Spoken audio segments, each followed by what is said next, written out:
欢迎来到宇宙闺蜜。如果你是新朋友，在这个频道我们会分享我们自己灵性探索的旅程，然后还有各式各样的灵性工具，还有身心灵的知识。同时，我们也有会员频道，欢迎加入我们，可以看每个月的会员直播，还有更多惊喜的影片。好，我们今天呢要来聊的，其实算是凤凰的通灵日记。因为我的灵性道路跟你不一样，起灵的过程呢，还有一些东西都不一样。很多会员都有给我很多的 feedback， 就是其实这些故事也有帮助到他们。所以我就在想说，在我现在舒服的状态里面，我想要把一些我觉得其实对我很有帮助的调整，然后再公开影片跟大家分享。对。那今天我觉得要聊，其实是可以从去年5月我从美国回来之后，我就发现我把控制这件事情开始放下。为什么放掉控制这件事情会跟去美国有关系？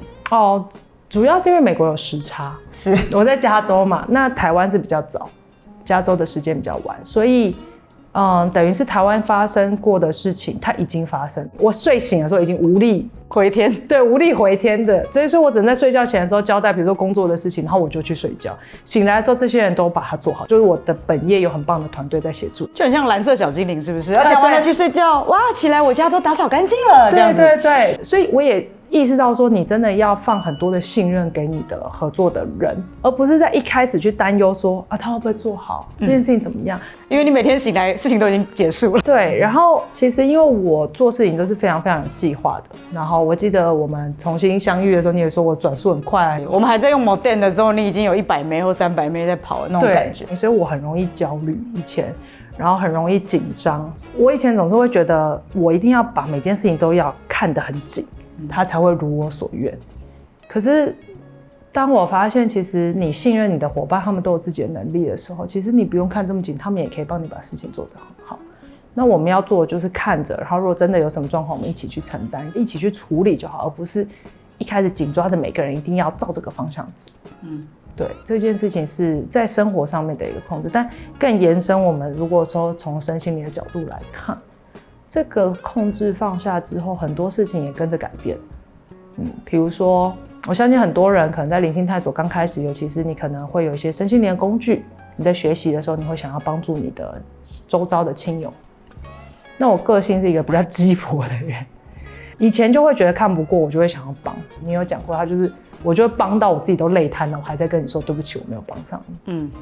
可是当我把控制放下之后，我发现其实鸡婆也一起放下。所以我觉得那其实是一种你看不惯别人做事情的方式，然后想要把它扭成你想要的样子。对，我会觉得事情就是要照我这样子做，它就会成功，因为我就是这样活过来的。用你的经验法则，然后想要去运用在人家身上。对，所以当他不是这样走的时候，我就会很担心，我就会想要帮他，我就想干嘛？可是这就是一种控制啊。因为也许他这样走还蛮舒服的，就是每个人要走的方式跟走的方法跟走的步调是完全不一样。所以我后来就发现，当你把控制放下来的时候，你所有的担忧跟恐惧也一起放下。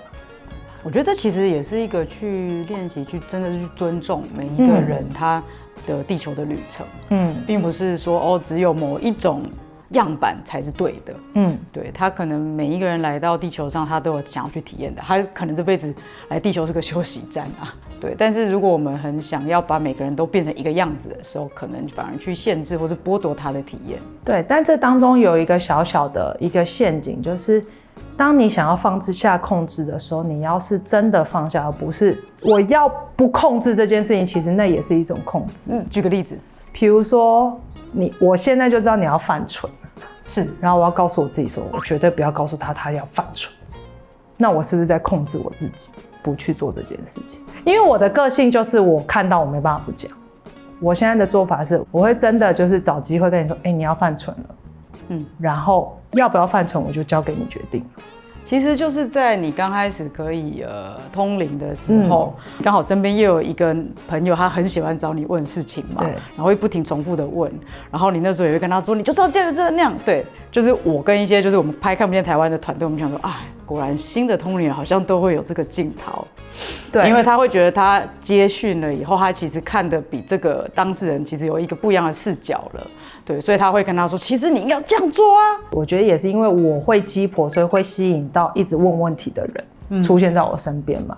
这就是一个很吸引力法则的事情啊。是，我觉得我是救世主，那就很多人需要被我救。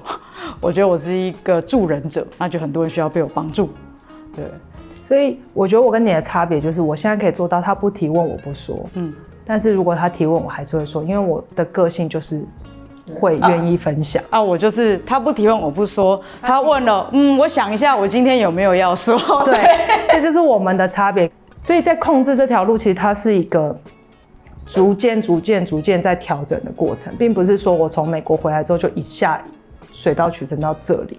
所以这也是其实在整个灵性探索的道路上，我会觉得就是我们真的时刻都在调整，松开拳头。对，很希望可以分享给大家，就是放下控制的时候，同时很多事情都一起被放下，尤其是担心。就很像那个老人家说：“哎呦，我真烦恼，伊拢无娶某；我真烦恼，伊拢无生囝啊，真烦恼，真烦恼。”其实我们在讲说，我就没有要生哦。所以我觉得可能有很多我们的粉丝或家长也会有很多的担忧，对于你的小孩啊，或者是你的伴侣啊，或者是你的家人。当我们把这些控制慢慢放下来之后，担忧其实真的都会减少很多，然后你的生活跟他的生活都会更轻松、更自在。放过彼此吧，真的。好了，今天就这样了。谢谢大家看第1集的《凤凰通灵日记》，欢迎大家自由解读。好，谢谢，再会。